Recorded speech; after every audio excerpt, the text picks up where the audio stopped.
David Andrew Weeb, founder of Spark Infinity niche-based Facebook group. David, what is going on in Spark Infinity? Spark Infinity has been growing pretty rapidly since January. We started with literally 4 or 5 members, now to well over 1,400 people, serving creatives and creators, poets, artists, visual artists, musicians, actors, actresses. What should members of Spark Infinity be prepared for? What are the live shows about? We like to interview people and get a sense of who they are, the kind of things they do, highlight them, and especially their amazingness, their personality, their superpowers, whatever makes them great. That's what we like to highlight in those conversations. So how could members of Spark Infinity also benefit from Bump Global? For one thing, there are so many amazing heart-centered founders of various niche-based Facebook groups that if you wanted to be interviewed, you could just put yourself in the middle of the storm and find all kinds of groups to be featured in and interviewed in all day long. And the other thing is, if they have the desire and the work ethic to build their own niche-based Facebook group and blow it up, that's another opportunity that's waiting for them. And I only see things growing from there. Spark Infinity, we're back with another mini Spark conversation today with Dr. Albert. Dr. Albert, how are you doing? I'm doing well. Thank you so much for inviting me. I'm happy to be here. Welcome to the show. To kick things off, I'd love to hear from your mouth what you would like to share about yourself with the community. What do you do? Well, so I've been in the entertainment industry for about 21 years. I represent actors. I'm the owner of Bramante Artists, which is a full-service talent agent based in New York City. And we represent actors through all areas, film, TV, theater, commercial, print, and voiceover. In addition to that, I've been a psychology professor for so many years, teaching at both Union County College for many years, as well as the Borough of Manhattan Community College, where I'm currently working at now. And I teach various classes from personality psychology to developmental psychology and child psychology and intro psychology. And I love what I do. I love kind of both worlds. I have both worlds, in my opinion.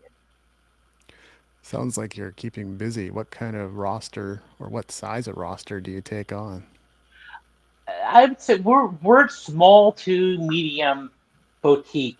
So right now about 200 and so, which is not That's a, it's a lot, yes, but it's not it's a manageable amount that I know my clients, I know their names, I know who they are, and I enable support them as much as I can.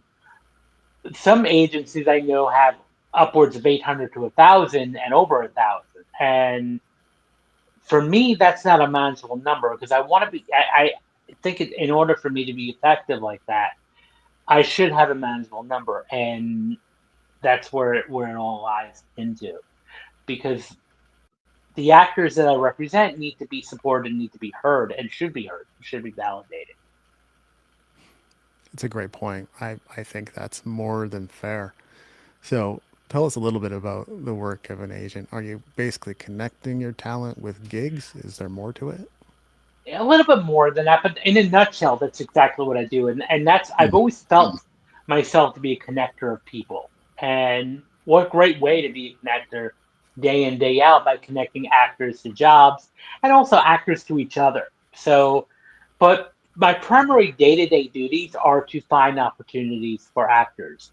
So we use a service called Breakdown Services and Casting Networks, which post jobs on a daily basis. What we mean by jobs is we'll get brief of what is casting, the character descriptions, the character origins, and all that. So if someone's looking for a woman in her 40s and 50s to play a lawyer, so then I would search my roster who's best to be the lawyer type and fits that demographic, and then pitch them to that casting director of that production. And that's what I do on a day-to-day basis.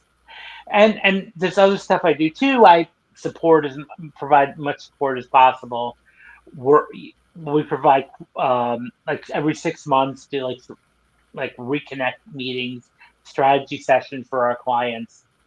And even during the onboarding process for the agency, when someone signs with us, the first step is to create a strategy session after the papers are signed, obviously. we do a strategy session where we do a deep dive on your portfolio, your resume, your headshot, your reels, to make sure that they're functioning at an optimal level, supporting you in a sense. And that's really, in a nutshell, what I do. And there are times where where I really work to advocate for my clients. So when it comes time for negotiating contracts, it's not only are we looking for the best financial deals, but to help our clients stay protected, Hmm. both from a intellectual, artistic standpoint, and even physical standpoint, to be protected at all costs. Yeah, I like promo materials and perhaps legal issues or just contract issues that you're Mm-hmm. also dealing with. Those are like super important as well to a One person's hundred career. percent. Yeah. Yes, and it's really important for actors, even if you're not represented, to be really taking that seriously when you're handed a contract or a release or agreement, to really read it thoroughly and then send it to another set of eyes. Like, even when our clients go on set, the one thing I ask, and most agents and managers that are in this business will ask, that our clients send a screenshot of the agreement before signing, just to ensure that everything is on the up and up, and that they're being fully protected. Hmm. What is an individual ready for a talent agent? So the one thing is they should have training to some level, and but also have the materials that are ready to differentiate yourself, because especially in New York City or even LA, for instance, we're saturated with hundreds of thousands of actors. So the important thing is to have a brand or have some sort of identity and niche, in a sense, a niche in the sense that will separate you from the rest. So what makes you unique than just an a typical run-of-the-mill actor or actress, which again we have hundreds of thousands of. So having some sort of clear path or clear direction that you want to go on is number one. You also should have already some experience. So and having some sort of demo, tape or demo reel, in a sense, is important, because we want to see that you can be competitive enough, and we're sending also that to casting when we're pitching you, and we want to be able to show casting that you're a good actress, not tell them that you're a good actor or actress. I want to show them, because it's all about like visual marketing. Hmm. Definitely. Yeah. Like, and that's really important in the music industry too. If you have a music video or live Mhm. performance videos, at least quality ones, that can make a tremendous amount of difference for booking shows or booking gigs. The things that artists are looking to create for their careers and themselves. Mhm. I'm sure like being in New York has its advantages and also its challenges. What has your Mhm. perspective been on that? Well, let's start off with the advantages. It's a large city. There's a lot for everybody. There's such a diverse amount of people that there's something for everybody. The challenges are, that's also one of the challenges. It's a large city. So if, like, let's say you're somebody from a small town or grew up being accustomed to a small town, it can be a bit of a culture shock to move into the city. Also, I think some of the downsides is it's expensive to live in New York. It's expensive to maintain a lifestyle in New York, and to live semi comfortably.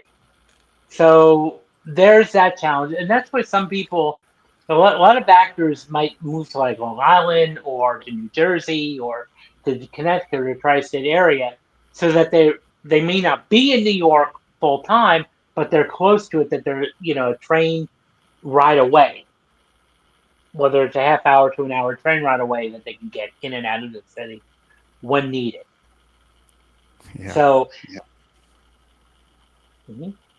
And that's one of the challenges, I would say, is the expense. And a lot of times the large city life can be overwhelming for some people in the beginning.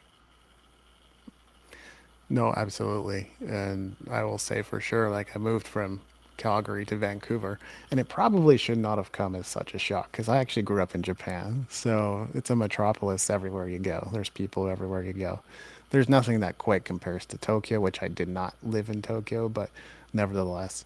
But when I moved from Calgary to Vancouver, or at least when I first visited Vancouver as an adult, I was just surprised and amazed by how many people there are here. Yeah. And that can absolutely be sometimes a little bit overwhelming. Hmm. Yeah. Yeah. Yeah. Well, how does your the work you do as a professor play into your role as an agent? Does it help? To some level, I think with the understanding a bit, yeah, understanding like the actor's psyche and the background and the perspectives, it helps me understand that a little bit more. And when I was going for my PhD, my doctoral studies in psychology, I did my thesis on actors, my dissertation on actors, especially self-defeating behavior in performing artists.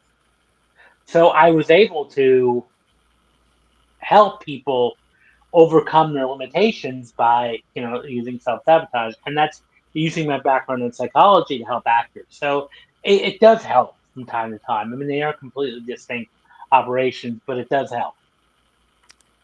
Excellent.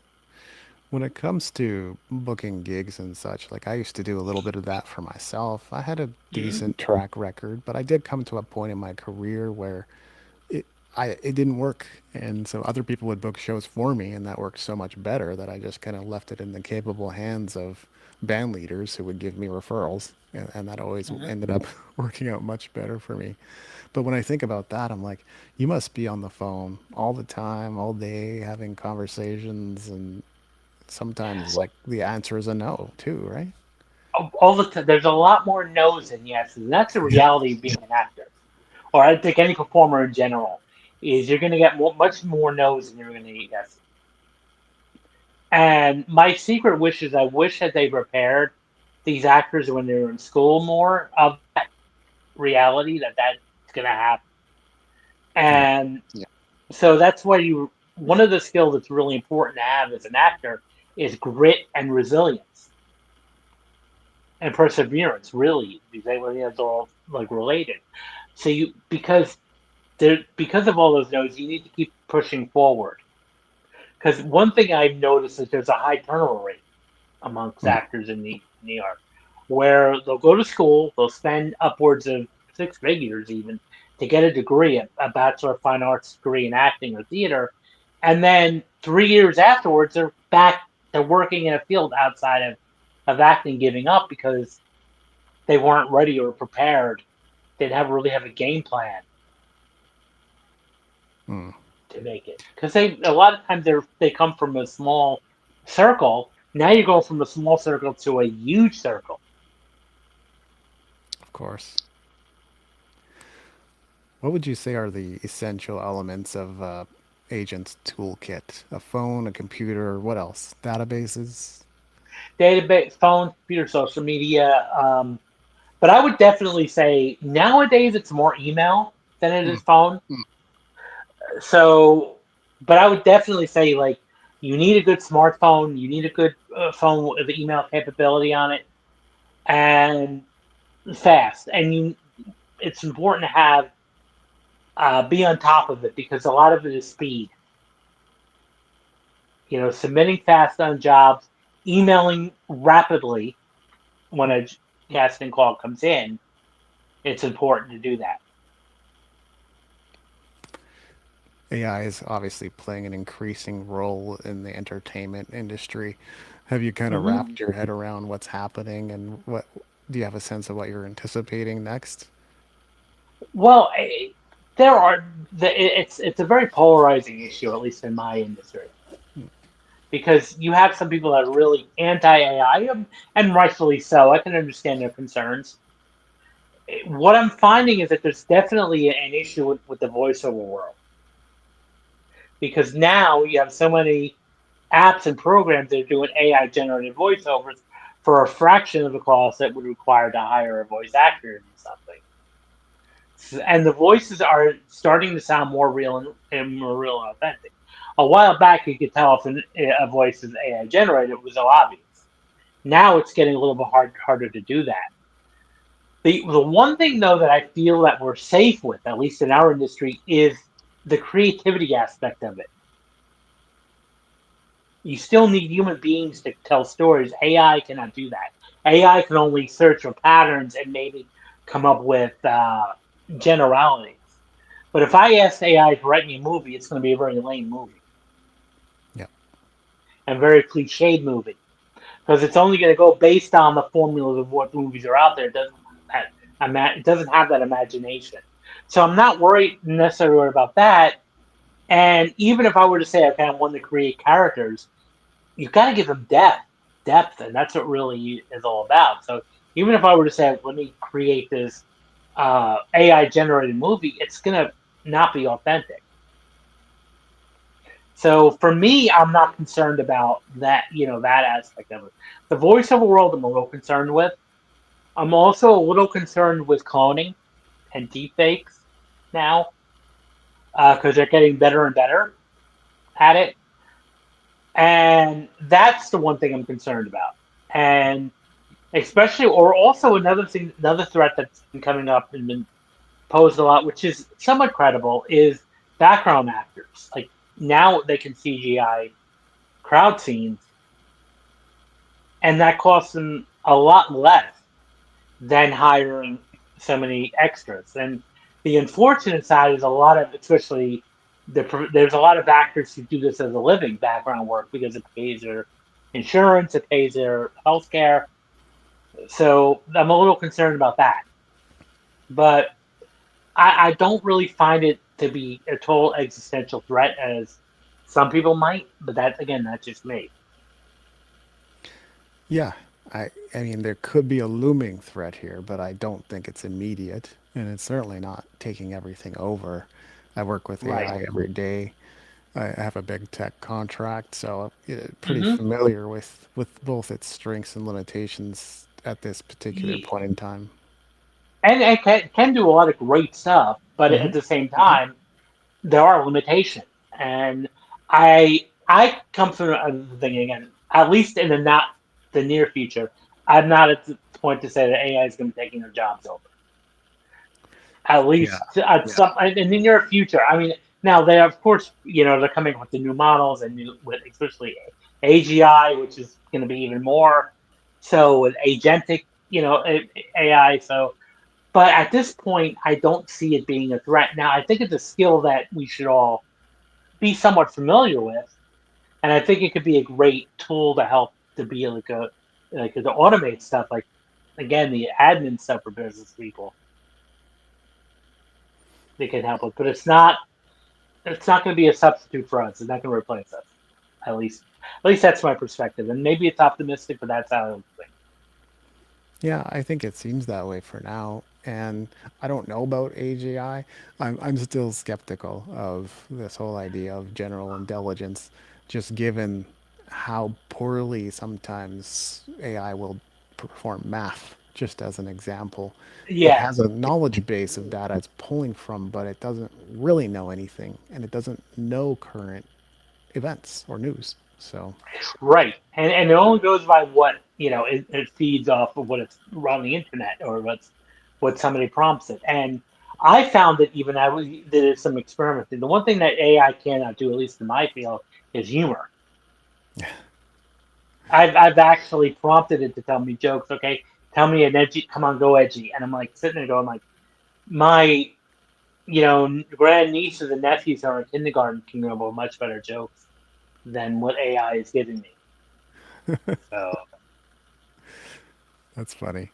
It's interesting what you say about voiceover, though. It kind of makes sense. Like, not like it's a good thing, but basically the whole situation was in the probably 40 years ago, you had to literally go to a studio. You couldn't do it from home. Then we hmm got to the point where you can do it from home because the technology's there.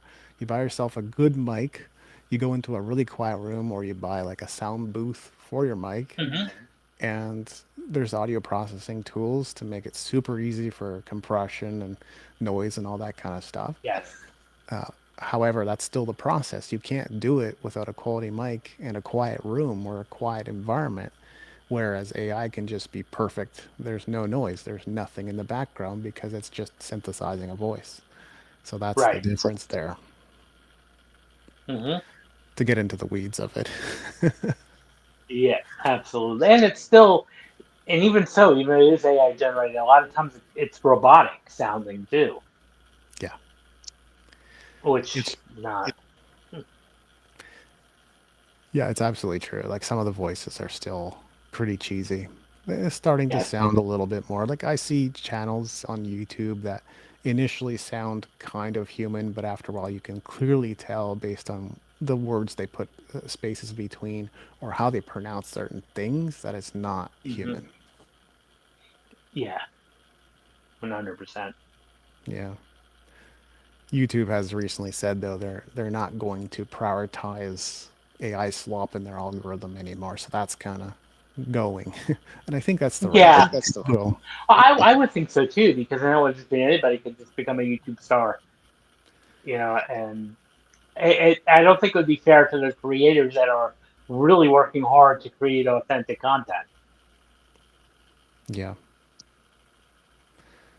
So I think, in your opinion, is success for an artist, is it like the meeting place of talent and hard work and experience? Is it just talents? How would you explain that to someone? I would say it's talent and business side of things, and we Yeah. also have to define what does success mean. Now, obviously, making money, yes, but is it also just doing what you love to do at the end of the day? So, if at the end of the day you get to wake up and every day and do what you love, that's success right there. You get to do what you love. So I would say it's definitely hard, but talent is important. I'm not going to deny that. But what's also important is hard work, dedication, perseverance, and conscientiousness, and discipline, and focus. All of those things have to be combined in addition to the talent. Yeah.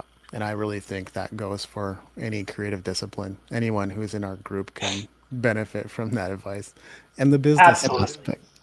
The business aspect is the part that I think a lot of artists just don't like. And it's the funny Yeah. part about it is it's also creativity. It's an act of creating something. But sometimes that's a little bit harder to communicate when somebody doesn't want to manage certain aspects of their career. Yeah. And if you think about it, that's why they call it show business. The second word right there. So I often say that a good successful actor has to also be like CEO of their company, and in a sense, so you are a business, really. You are entrepreneurs. If you think about it, so you're the product. That's the difference. Yeah. And I mean, I often warn artists that I know you probably don't want to do any of that stuff right now, but to get to the point where you can have a team, have an agent, have a manager, have a publicist, you need to be making something. If you're Yes. making $100, how are you going to split the $100 to pay those other people? It's not working. Well, not only that, even when you do have that team, you want to make sure they're doing what they're doing, what they're setting out to do. So it's like, and usually that's one thing I often say with potential actors that I'm going to represent. I'm like, look, I'm not working for you. You're not working for me. We're partners. We're working together as a team. And so, therefore, this is why that business aspect comes in because you also, as a team member, have to be promoting yourself in a sense. Now, the way our fee structure is set up is we get 10% of the booking, that 10% of the salary of each job that we book or that are booked throughout their time with us. That's our. We don't get paid anywhere else. So we're working really in the beginning for free. When we sign a client, and so that's why we're going to be very selective in who we bring on to our roster because we're really working for free, and Obviously, if I'm investing money, I'm investing time into you in a sense. So, for me, for any agent or manager, it's gonna be worth it. And for anybody listening who's trying to seek out an agent or manager, keep in mind the only legitimate agents and managers are the ones that will never ask you for any upfront money. Yep. We only make money when you make money. And so if somebody comes and tells you, oh, you need to buy this package and get these headshots and pay to be part of this database, run the other way. I have absolutely gotten those types of offers, and weirdly, I think it was more prevalent for me in the writing industry. You know, I got several books, up to 13 now, I think, but that's where I found it most. That there was always this one company that would contact me, and it's pretty clear they would change their name every year or two, but like you could still trace it back to the original company and said, you know, we can't guarantee anything, but our curators found your book and we Uh, want you to come down to this event and we want you to uh, pay a bunch of money and like something could happen. The connections could happen. it's interesting because I got one I get them a lot too, being that I wrote a book. And last week I got one who, oh, you can be on the New York Times bestseller list, and your book will get in front of thousands of people uh, for only a one flat fee of it was over $3,000. I laughed. I was like, yeah, no. Um, because first of all, how are you going to guarantee I'm going to be in the New York Times bestseller list without even reading my book? Number one, and two, it requires a lot of sales for that to happen. So yeah, I mean, but and I think these predators are kind of available, kind of there in every industry. But I think especially artistic ones and creative Mhm. ones, we see that a lot. And Yeah, and there is a way to game the system. I don't know if that's what they're offering. I'm guessing not. Literally, you could just go to every bookstore. Like, you'd have to have resources to do this. You can go to every bookstore and buy out their inventory of your book. It'll be a New York Times bestseller. I can almost guarantee it, but yeah, it's I mean, it's impractical but for sure. but you're in control. That's a difference, though. At least you're the one in control, and you're cutting out the middleman. And again, I'm sitting there thinking, well, what's this person's credentials? Really think about it. Yeah. Or I'll get like, we'll spend $100 and we'll promote your book on social media. I'm like, I could do that myself. Great. Yeah.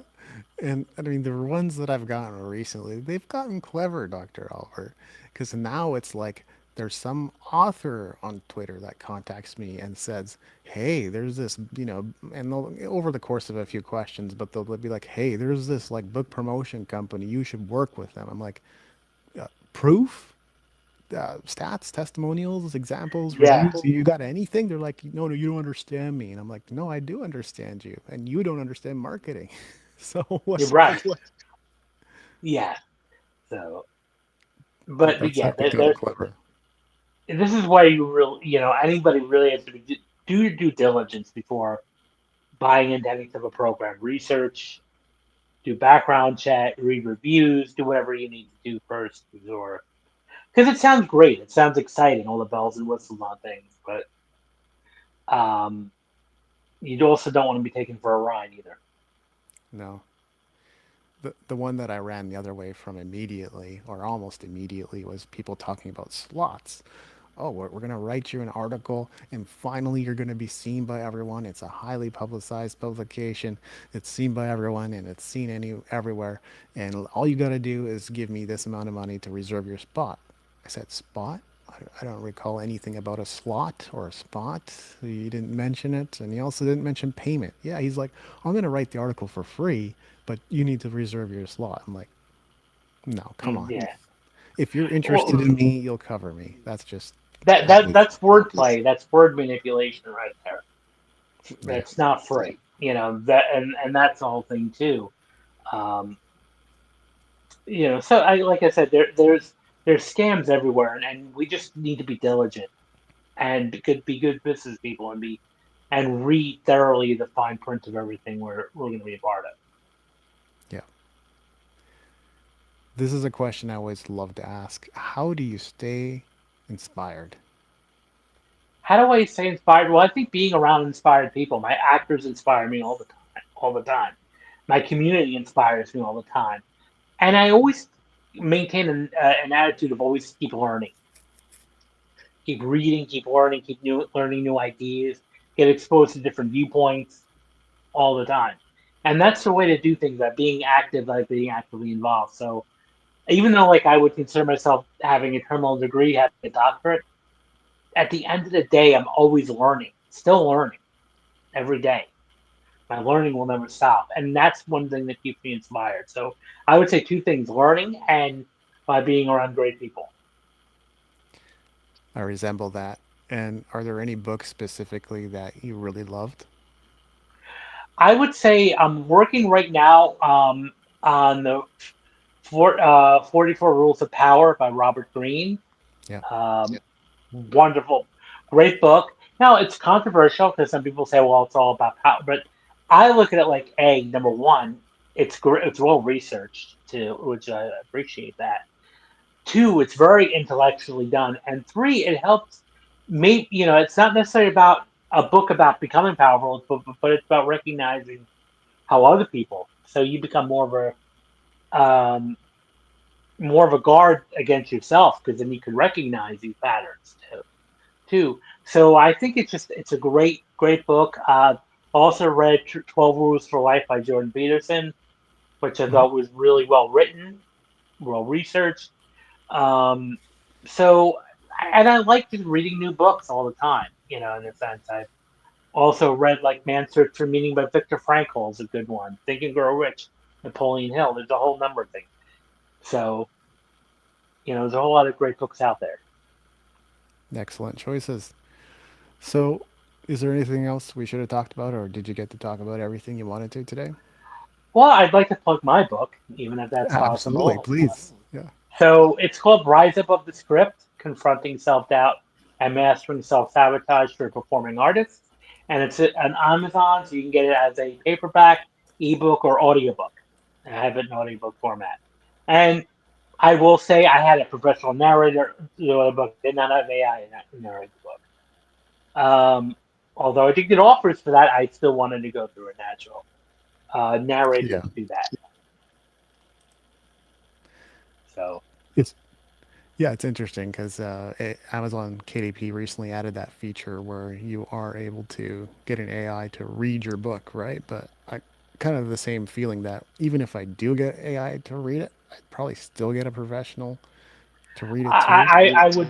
I would rather a professional. I mean, I'm sure it can do a decent job, but I'd much more feel comfortable having a live human narrate the book. Yeah, that's for sure. I'll just pull up your book real quick, just so everyone can see it. I happen to have grabbed it in the browser, so there you go. Great. Yes. The Rise Above the Script. There it is on, I'm in Canada, so Amazon.ca. I'm sure it's on Amazon.com and everywhere else. Yes. But it has Amazon, which is everywhere. Well, Absolutely. thanks so much, Dr. Albert. Well, thank you again for having me. I'm really glad to be on this show. Thanks for inviting me. It's been great having you. And thank you, Spark Infinity. I'll see you again soon.